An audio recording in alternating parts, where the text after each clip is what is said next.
So, boys, we finished Herodotus. So finally, we finished Herodotus. Herodotus, our first non-literature, first history.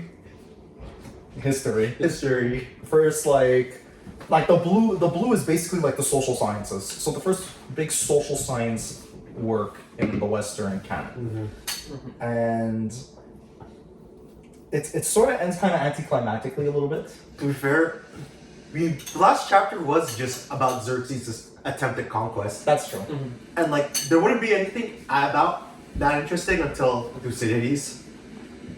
Like, for the most part, this chapter, like, if all the previous chapters were like a story with like a connecting thread, this is kind of like the falling action.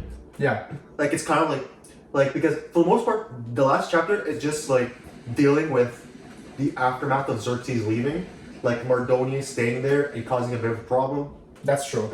and the Greeks trying to like fight, like retake as much of their homeland as they can, which they did. And the story just kind of ended with the potential Ionian revolt. Yes. Another potential. Though revolt. I don't know how this one ends, so I don't know if it's a revolt or revolution. That's a reused line. Okay. So I'm assuming since they said rebellion, I'm assuming it failed as well.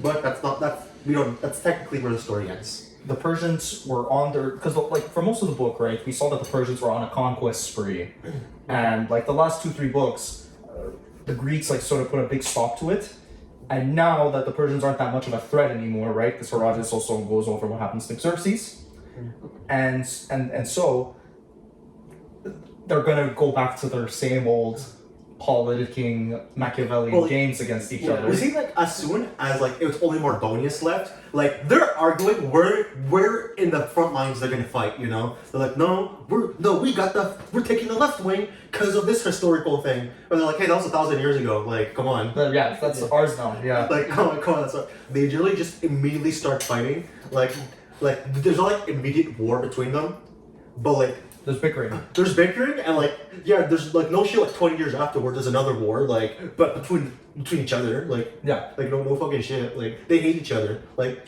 they just happened to be Xerxes there, and he was the greater of the evils. And when I was reading this, I'm like, wow, if Xerxes like kind of just waited, he probably would have had a better time. He probably would have had an easier time. But Xerxes have just taken his advice, the advice of like his council and the people around him.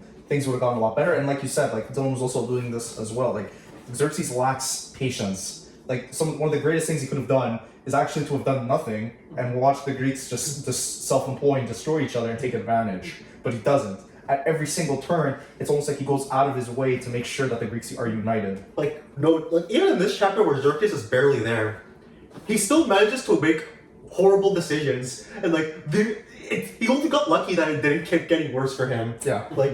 Oh my god. So, yeah, Mardonius being stuck in Greece, not a good time. Not a good time if you're Mardonius. But anyway, so the Athenians are also still in Salamis. That's something that that book 9 also covers. And it becomes clear that we learn, like from waiting for the Lacedaemonians to come to help them, that they are actually celebrating festivals and building a wall, right? Which is also delaying their departure to help the Athenians back at Salamis.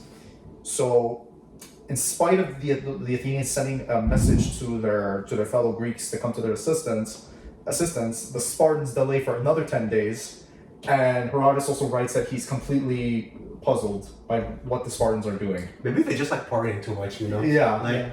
Like they did have the 300. Like maybe that's sort of a good reason to party hard. They also like wasn't it also like while Xerxes was on his way that they also like could have left earlier, but they decided to party as well. Yes, yeah, I think so. Like that could just be a Spartan thing, to be honest. Like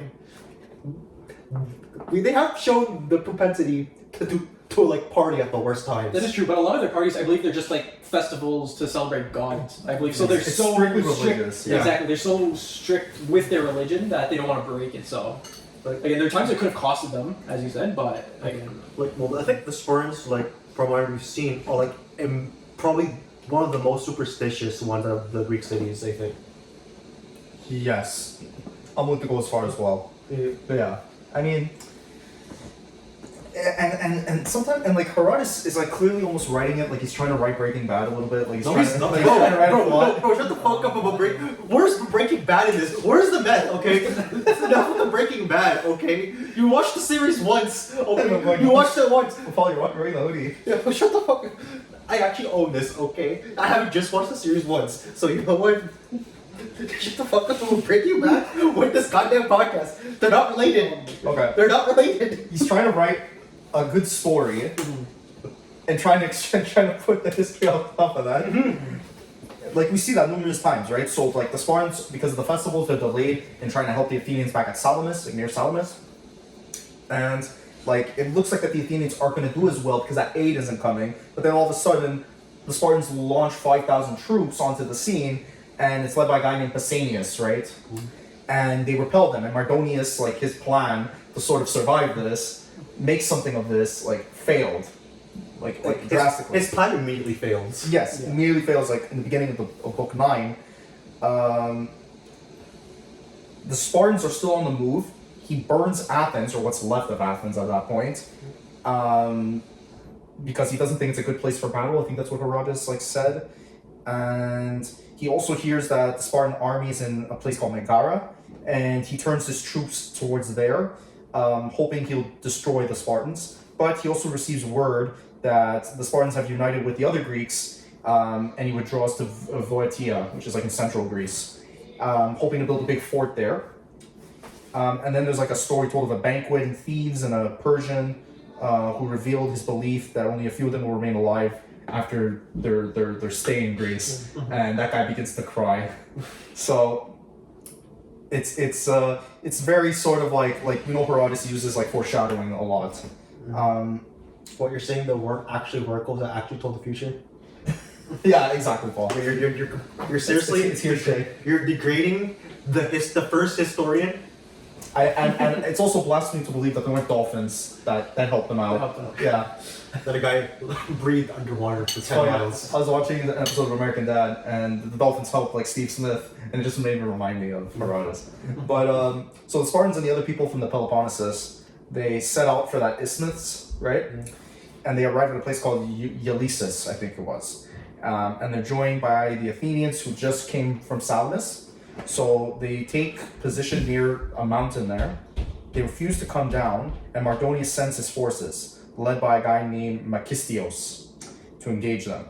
The Greeks are then able to fend off that attack, and Makistios is like, he's thrown off his horse, and he's also shortly killed afterwards.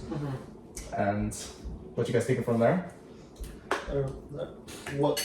Because I don't have a problem I don't have trouble remembering this chapter specifically, because it feels like I remember like a few things, mostly relating to Mardonius, since that's mostly what it was about. Yeah. And in between that, you have like all these individual Greeks, like saying, like fighting each other, like more like bickering against each other. Yeah. And I'm pretty sure in many different points, like they just talk about each other, all of them running to a specific location. Because I do remember, I believe it was the Athenians and it was Thebans who wanted control of the right wing. The Thessalians, I think. Yeah, the Thessalians. The Thessalians. Yes, they were bickering because they wanted the right wing because it had, I believe, the most power, or the most, it was like the strongest part. So they kept fighting for that. And then finally, the Athenians took the right wing, and then the Persians caught wind of that, and they're like, okay, let's stock up on that side. And then right after, the Athenians were like, oh shit, they know what we're doing. Let's go swap on the other side. And there was like, 10, 20 days of them just standing there, Swapping, trying to figure out where to battle. And if I'm not mistaken, the Persians received the oracle, right? That said, if you make the first move, you're going to lose. I think it was, so the Greeks were planning to move their army to an island, right? But a day after fighting, most of the army goes to, oh wait, hold on, the Persians. Well, there's also Alexander of Macedon. Yes, unrelated. Yeah, he writes to the Athenians and tells them of the Persian plans. When was the oracle? The oracle should have been like, because like they're kind of relatively close to Delphi, and they're like, okay, well, hey, you're gonna lose if you sack Delphi. So we're like, oh, okay, let's not sack Delphi, and hey, we're not gonna lose. Brilliant plan. Yeah, we're gonna keep it there. Brilliant plan. They didn't say they would win and they didn't sack it, so. That's been a recurring theme in Herodotus' histories, misinterpreting oracles and advice. So yeah, Alexander of Macedon comes to the Greeks and he says, "If I help you out, will you give me independence?" And they're like, "Yeah." And also the Greeks are able to line up their armies with the Persians after some like that switching back and forth. Mardonius insults the Spartans, calling them cowards. And when no response is given back to him, he spoils the water for the whole Greek army, right? The Greeks then plan to move their army to an island off that region, but a day after fighting, most of the army goes to Plataea, the sanctuary of Hera. Hera. A Spartan commander refuses to budge though. Oh, it was Ceres. Yeah. Ceres is the leader. Oh yeah, Demeter. So he refuses to budge, and Pausanias,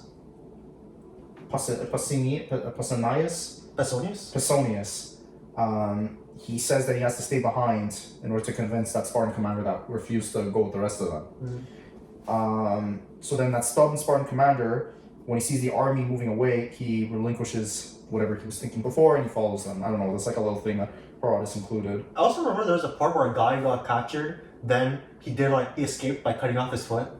I think, yeah. There was also that random dip in there.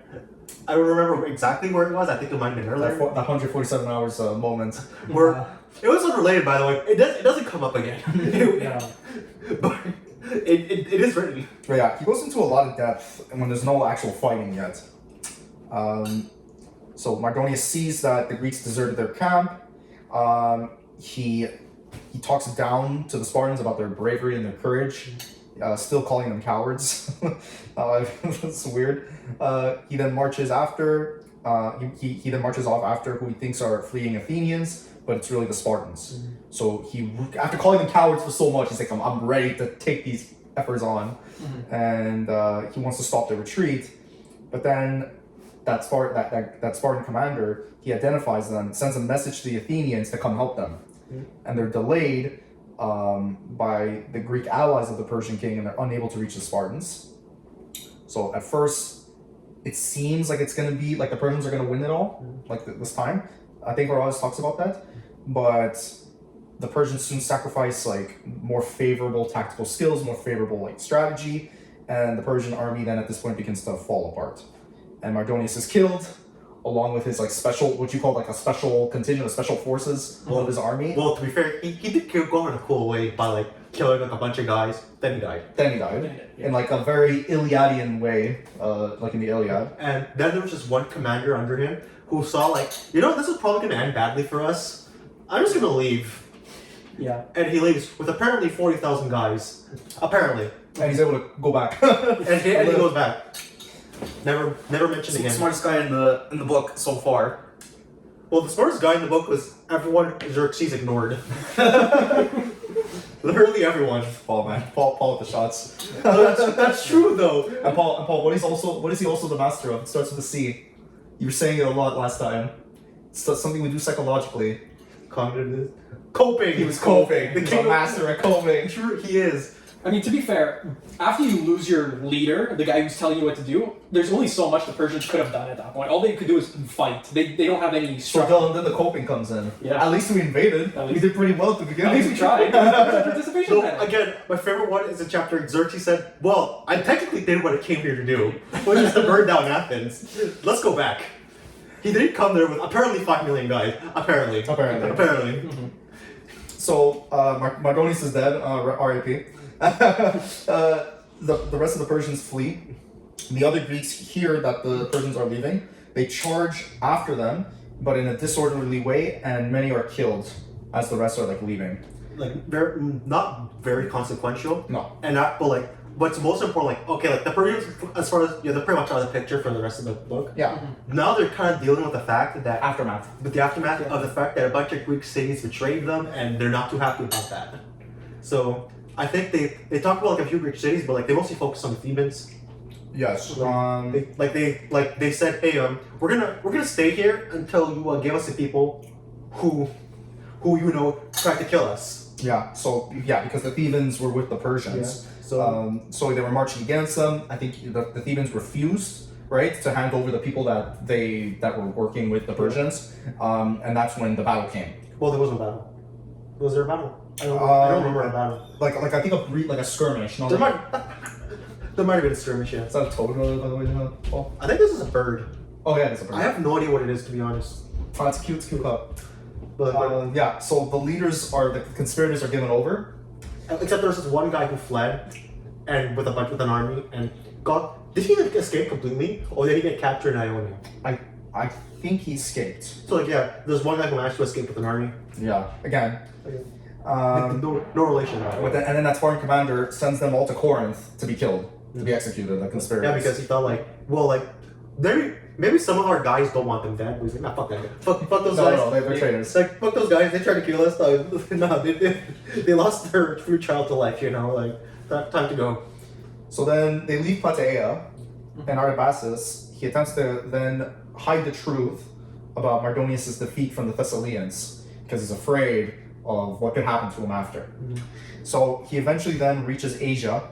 Herodotus then talks about the story of the Battle of Massalia in Ionia. The Thessalians. We got it or something. Yeah. The people from Samos, Samian envoys approached the rest of the Greeks. They wanted to encourage them to attack the Persians and start the Ionian revolt. Second one. Second one. Or revolution. I don't know what happens afterwards. I'm assuming revolt, because Herodotus does say revolt and not revolution.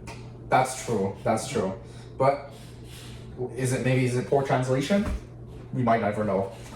No, it's probably revolt. Well, does he ever say revolution in the thing? No. Well, I guess there is no proper revolution that he's discussed. He probably would have made a distinction between a revolt, They always look it up. Ionian. the second Ionian revolt.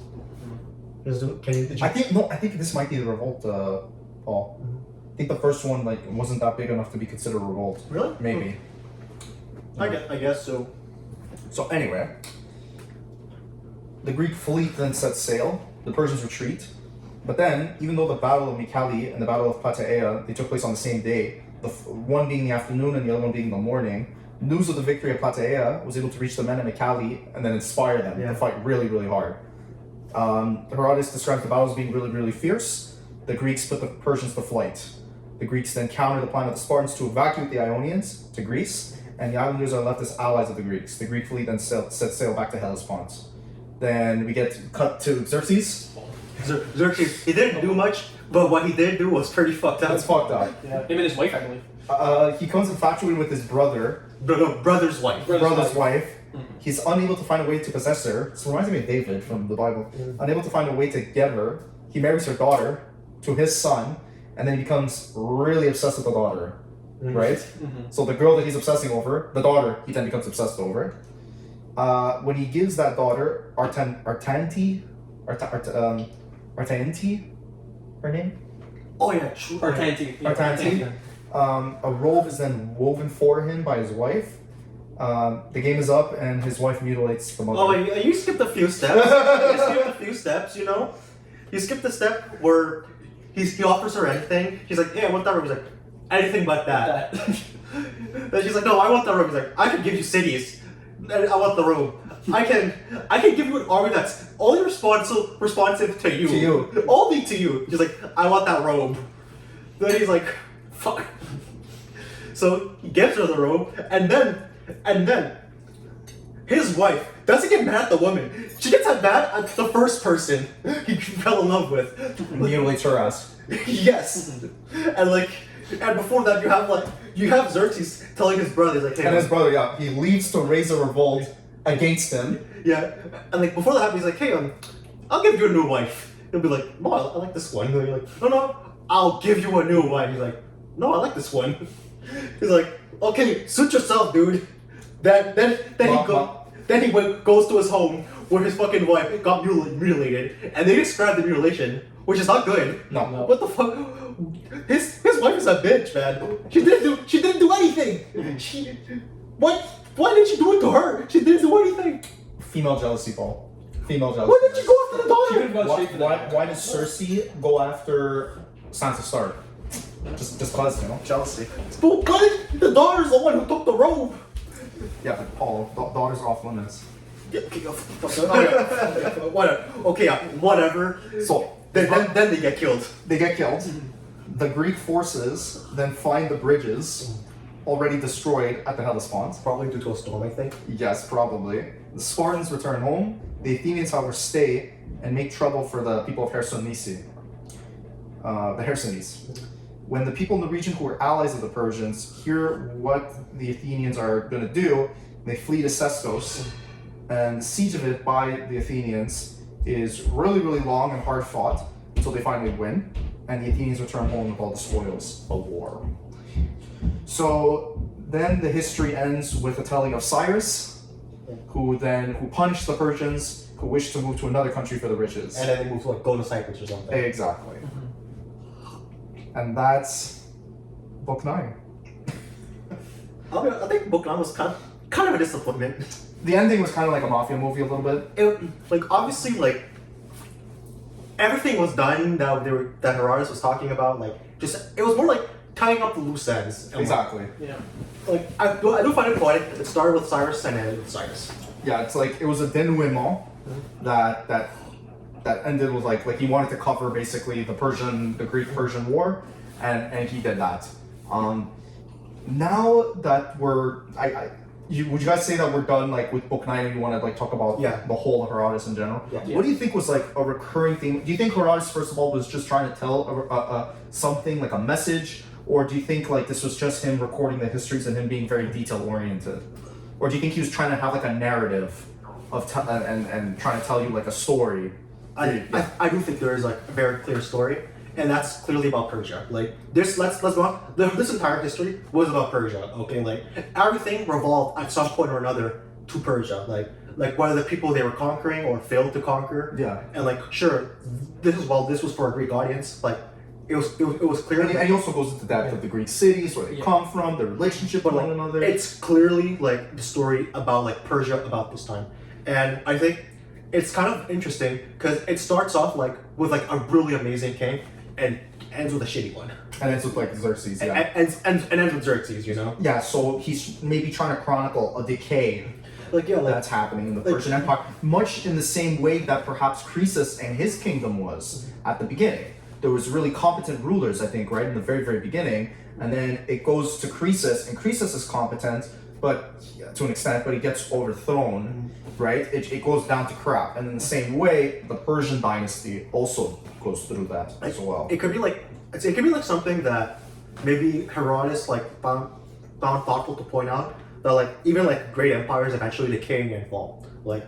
we see like obviously now that you mention like the story starts with like Medea, right? Or Assyria, which one? I think The Medes, yeah. the Medians, Medians, like yes. the Medians having their empire, it's good and blah blah blah, and then it kind of falls to shit to the Persians. Yeah. And like the Persians do really well, except that small stint with the Cambyses. Like it does pretty well like under Cyrus. There's Cambyses who kind of does jack shit. Then there's Darius the Great, Who takes it to like a new level. who takes it to their peak. You know, like, it's not gonna get better than that. And then like as soon as he dies, like things kind of go to shit. Like honestly, like there's not like an immediate decline. It's like the empire immediately fractures. You know. Yeah. No, it doesn't. It slowly decays because of what Darius has already set up, right? Because Xerxes inherited what Darius had, which was very powerful. So it's very hard for Xerxes to just lose it all immediately.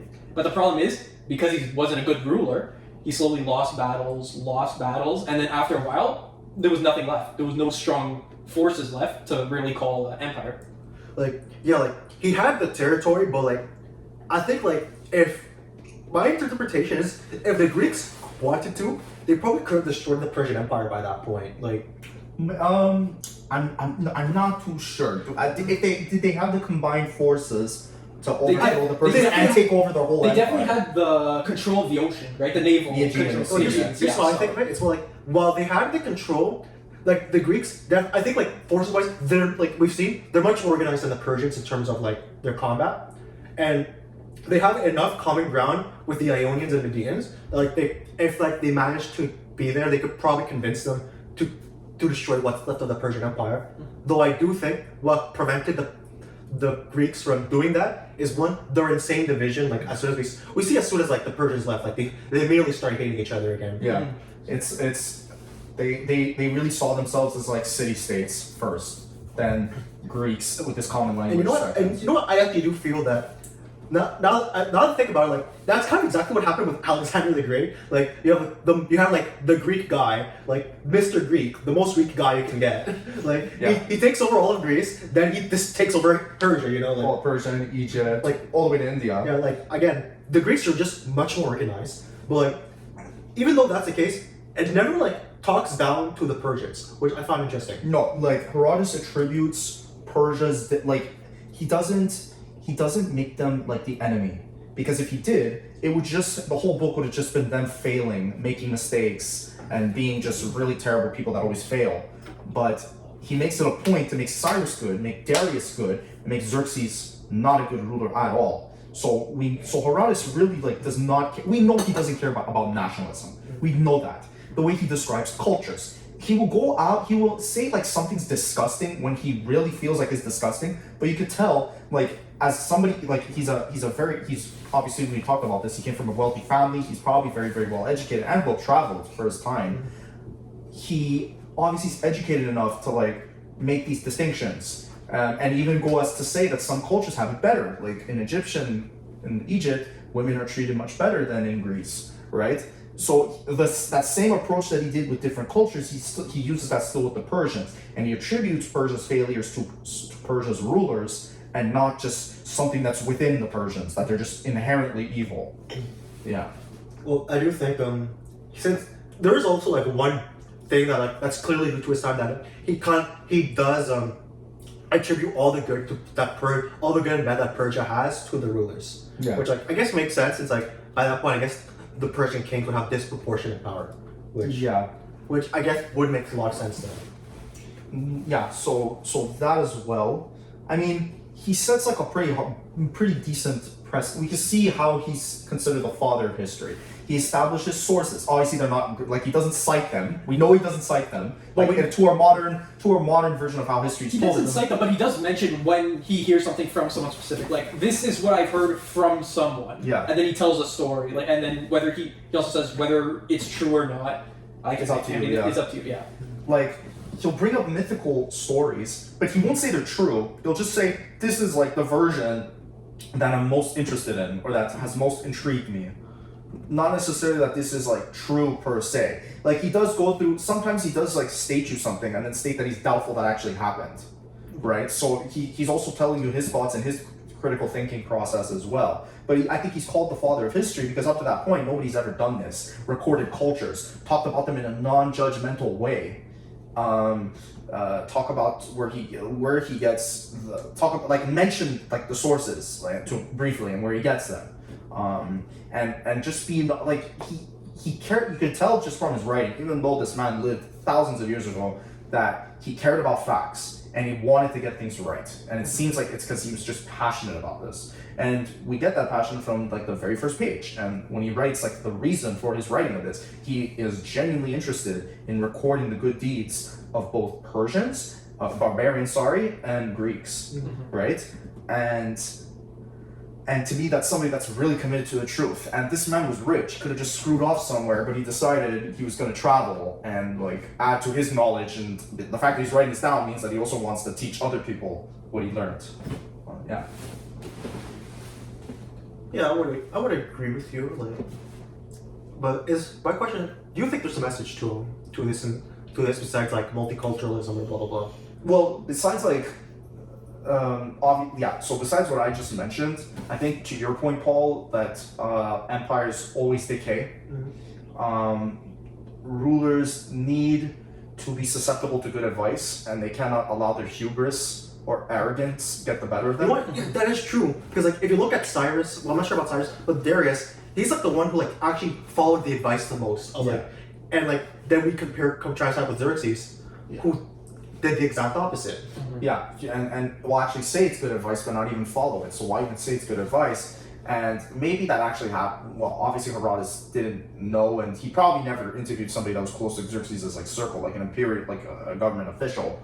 But like I think that's a very poignant point. Is like the denial of knowledge, the denial of good decision-making processes, and just letting your pride and your ego get the better of you. That's what makes empires stagnant or crumble. according to him, right? He obviously doesn't outright say it, but you can infer from how he's telling this story. And like you said, Paul, it's all about the rulers. He makes it very ruler focused, right? So and uses the contrast of the earlier Persian rulers with the later ones to show you that this is how empires will decay. It's a decay in leadership. Yeah.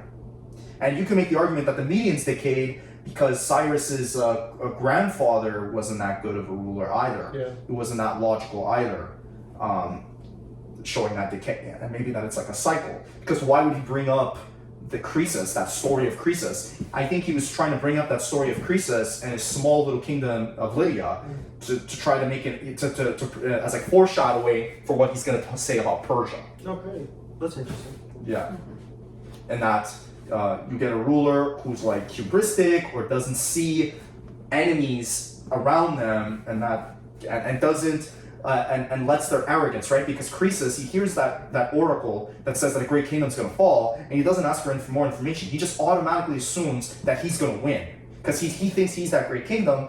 When that he thinks that the Persians are going to fall, that's that great kingdom that's going to fall, but really it's him. And so I think Herodotus is trying to explain to us, like, do not let your hubris get the better of you and get the better of your decision-making process, because that's what ultimately allows kingdoms to fall.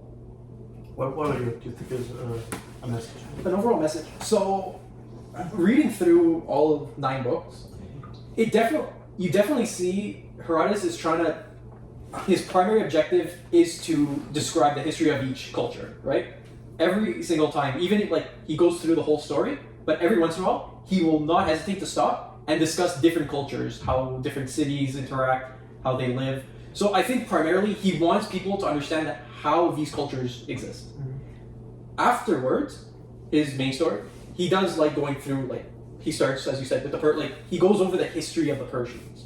So I think the story is the main narrative to get people attracted, but I think he also tries to include the history of different cultures, just because it's that important to preserve it and for the future generation to know how they act. Actually, I did think about it. I think there's like one message that I do think is kind of important, because like I'm kind of thinking a bit more in his mindset. Like back, okay, like I see, like he's like did he question? Did he live during the Peloponnesian War? When did he die?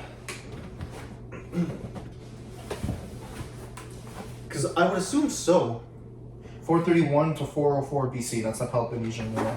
Well, yeah, I just So he died in the earlier years of the Peloponnesian War, right? Yeah. 431 BC it started, and Thucydides died in 425. So he saw about 6 years of it, right? Yeah. okay. Well, what I was thinking of was like we see like for the most part like the biggest strength that the Persians had during like their peak years was the unity that they had. Like we've seen like when Cyrus like created Persia.